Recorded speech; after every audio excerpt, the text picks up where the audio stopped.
Alors comme ça, tu aimes dépenser sans compter, t'endetter comme jamais, dire fuck à ton banquier.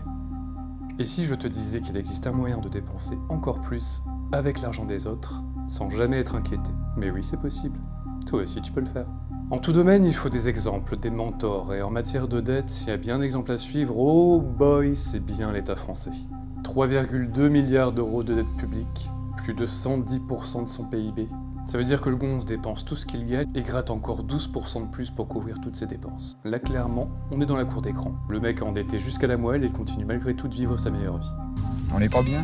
Mais d'où vient une telle audace? Quelle est son origine? Pour le savoir, nous allons poser la question à Jacques Delarosière, un homme brillant. Ex-directeur du FMI, ex-gouverneur de la Banque de France, le mec est un big boss de l'économie. J'ai déjà eu l'occasion de le rencontrer et il est excellent.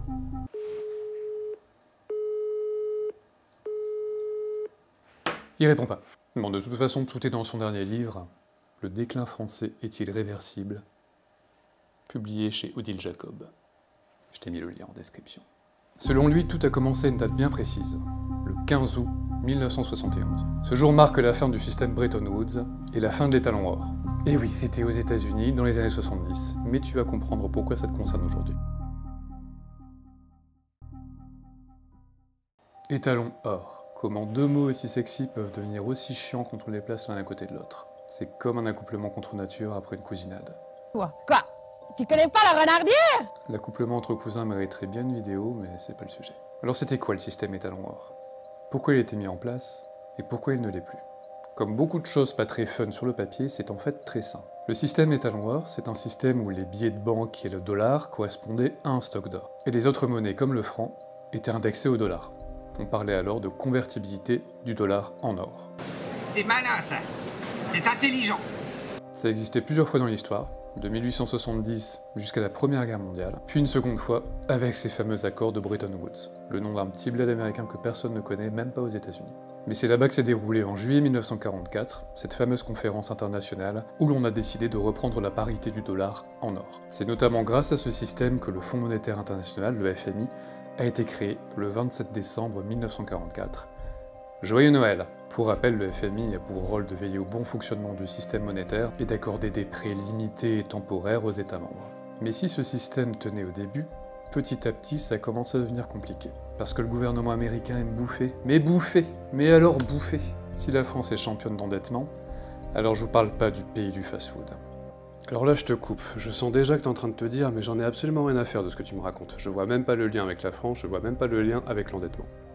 Crois-moi, tu vas comprendre. Le point de bascule arrive dans les années 60. Fin des années 60, pour les États-Unis, le système Bretton Woods n'est carrément plus viable. Notamment parce que la croissance économique implique beaucoup plus de dépenses qu'il en est permis. En fait, depuis les années 50, tout le monde, absolument tout le monde veut acheter américain. Et pour assurer cette grosse demande, il faut dépenser beaucoup.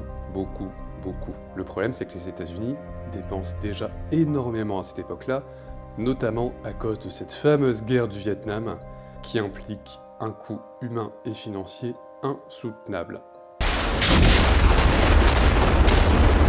Et l'autre problème pour les États-Unis à cette époque, c'est que le système Bretton Woods implique une certaine discipline. Et les Américains à cette époque-là, la discipline. Tout simplement, si le dollar baissait du fait de l'inflation, il fallait alors beaucoup de dollars pour le convertir en or. Mais à force, le dollar était surévalué. Et le problème, c'est qu'à cette époque, les États-Unis importaient énormément. Et leur balance des paiements était déficitaire. Tu vas comprendre tout de suite. En 1971, les Américains avaient tellement dépensé au-dessus de leurs moyens qu'il y avait 5 fois plus de dollars en circulation dans le monde que d'or disponible. Or, à cette époque, le dollar était converti en or. D'accord. Il y avait donc deux options. D'évaluer le dollar en multipliant par 5 ou par 10 la valeur de l'or, ou bien abolir ce fichu système de convertibilité du dollar en métal précieux. Et tu l'as compris, le président, à cette époque, Richard Nixon, a choisi l'option numéro 2. Alors là, c'est la fête, hein. L'économie peut littéralement exploser et créer autant de monnaie qu'elle le veut, puisqu'elle n'est tout simplement plus bridée par un métal précieux dont la quantité croissait bien trop lentement par rapport aux besoins. C'est donc ça qui a changé à cette époque et qui est absolument crucial, parce qu'aujourd'hui, une monnaie ne correspond plus à un stock de métal précieux. Aujourd'hui, la monnaie, c'est une dette. Et oui, une dette. Aujourd'hui, les devises mondiales, comme le dollar, hier le franc, désormais l'euro, sont devenus en quelque sorte des actifs financiers qui peuvent s'échanger sur le marché selon l'offre et la demande. Et la valeur d'une monnaie correspond à la confiance qu'on accorde à l'émetteur, car les États émettent des crédits, des véritables crédits, dans leur devise.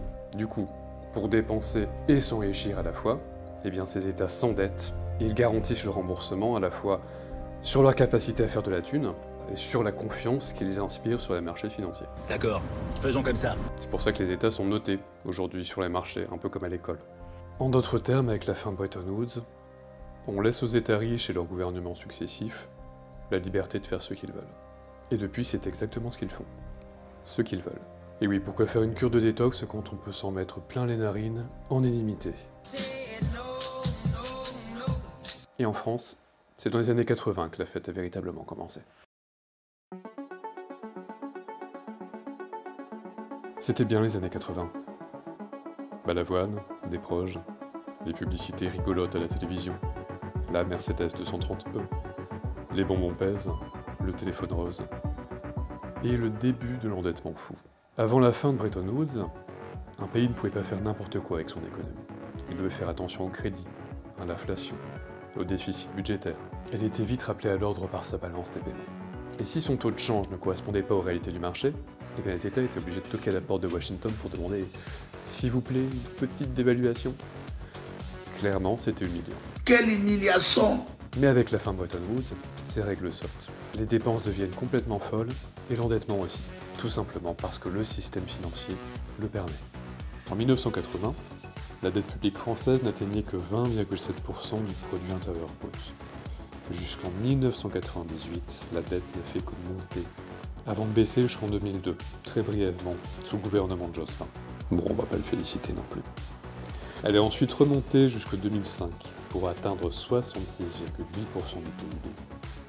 Et après 2 années de stabilité, patatras. La crise financière l'a fait exploser.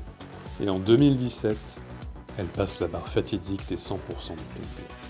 Aujourd'hui, la dette publique de la France était 3,2 milliards d'euros, et plus de 110% de son PIB. Mais j'avais dit tout à l'heure, si tu as écouté. Mais on pourrait se dire que c'est le problème de l'État. Après tout, qu'est-ce que ça peut nous faire si l'État français dépense sans compter? On pourrait même se dire, tant mieux, continue de dépenser comme tu veux, mon garçon. Le problème, c'est qu'on est tous touchés par cet endettement croissant. Tout d'abord, les services publics, qui perdent en efficience, qui perdent en qualité. Je pense qu'on l'a tous subi et remarqué au moins une fois. Et ensuite, les entreprises, qui, à force d'être taxées pour combler cet endettement, sont de moins en moins compétitives à l'échelle du monde. Résultat, les salaires sont nivelés vers le bas, et en 2025, la moitié des gens qui bossent gagnent à peine plus de 1 600 € net par mois. Oui, tu m'as bien entendu. À peine plus de 1 600 € net par mois. Ce sujet est tellement important qu'on va en parler plus en détail dans une deuxième vidéo. Et oui, si la moitié des Français gagnent à peine plus de 1 600 € net par mois, c'est pas étonnant que tu sois endetté jusqu'au cou. Et c'est pas étonnant que tu aies cliqué sur une vidéo « Comment s'endetter sans limite ». On n'est pas tous égaux dans la vie. Les États peuvent s'endetter sans limite. Quant à monsieur et madame tout le monde, ils n'ont qu'à trouver des recettes miracles sur YouTube.